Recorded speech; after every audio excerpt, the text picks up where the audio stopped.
Hello everyone, and welcome to the 11th broadcast of the Armco News Network. And once again, we're still coming to you live from our headquarters, located on the Aurora-class dropship, the Lonely Air. And today there is some new information. Many of you may have heard of Operation Dibs, or Task Force Dibs as they're being called.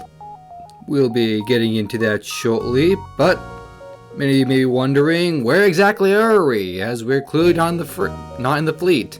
Well, that's because we're currently undergoing our own special mission, and as such, we will not be participating in any future Armco ops in the foreseeable future. But nevertheless, we will do our best to give you the news you need to know while we can, because we are expecting to go radio silent for several months. But with that out of the way, let's get into the real meat of the story. Task Force Dibs and what exactly are they doing? Well, if you remember way back when we captured that pirate capital ship, which was just a big mining ship we captured thanks to our fellow Marines. Heck, we were there. We got boarded. Let me tell you, being boarded is not nice. It's not good. But our crack team of code breakers have finally broken some of their codes and have gotten some intel about some potential loot, so to say. We don't really know a lot, all we know that it's some kind of cache. So, with this information, we decided to send out a small scouting force.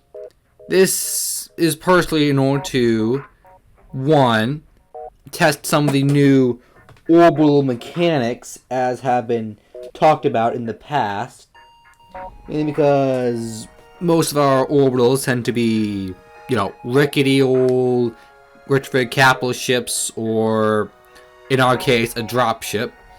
We can fight, but we'd rather not. Rather just drop off our troops and leave. But we do have capital ships, and we are undergoing a new test system, which is supposed to give more customization, more options, and so forth. But don't worry, for any of you who already has their own ship, you're not going to lose your ship. It's still yours. You're still going to keep it, presumably. But what exactly are these ships that are going? Well, it's not a lot of ships. A total of 5 ships in total have been selected with their respective crew. The smallest of the ones is the Inconspicuous.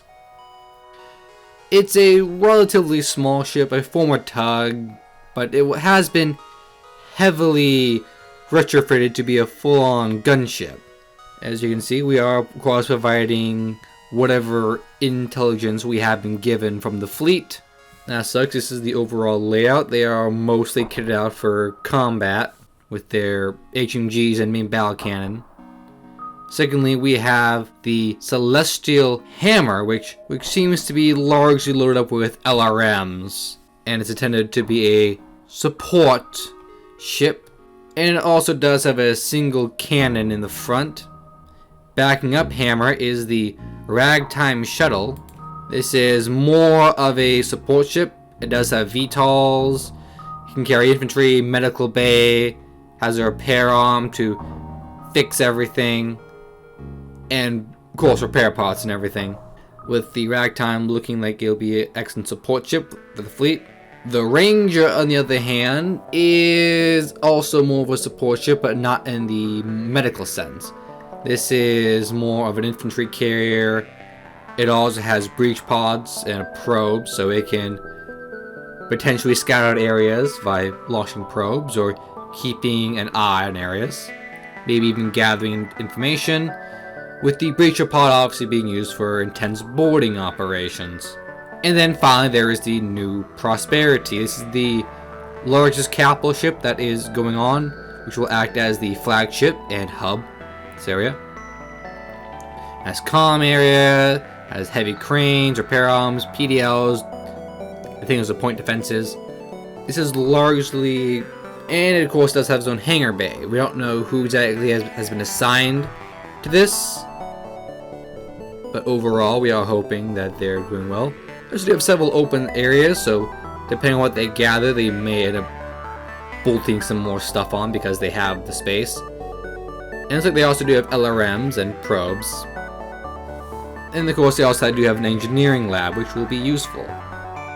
Overall, that's largely it, though it should also be noted that Inconspicuous does have an information lab, so they will also most likely be gathering any intelligence the probe gathers, most likely be sent to the Inconspicuous for decoding and whatnot.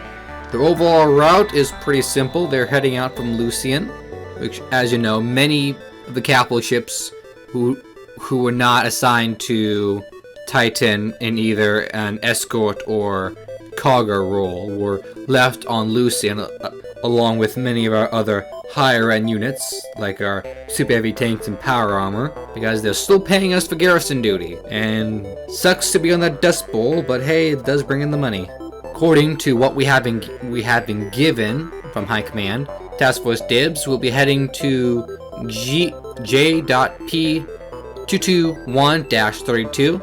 They then head to Onyx Station, which looks like it'll be a trade station. I am expecting something to go wrong there. Then of course the pirate cache. Don't really know what's going to be happening. We do have potential unknown grav fields, which have been scouted or found. They may go there or they may not go there, who knows. As this is a very hush-hush operation, not a lot of people do have information about what's actually going on, and that and we here in Lonely Air are very busy, as yeah, life happens, people. It happens. We do our best, but we cannot be on top of with everything. But overall, that seems to be it for there, and life on the fleet, from what we have gathered since we've left, seems to be going pretty well. Everyone who was left behind has been successfully recovered. But overall, there isn't really anything to talk about. There isn't really anything noteworthy to talk about. So, with that, thank you everyone for tuning in. We'll see you again next time. Goodbye.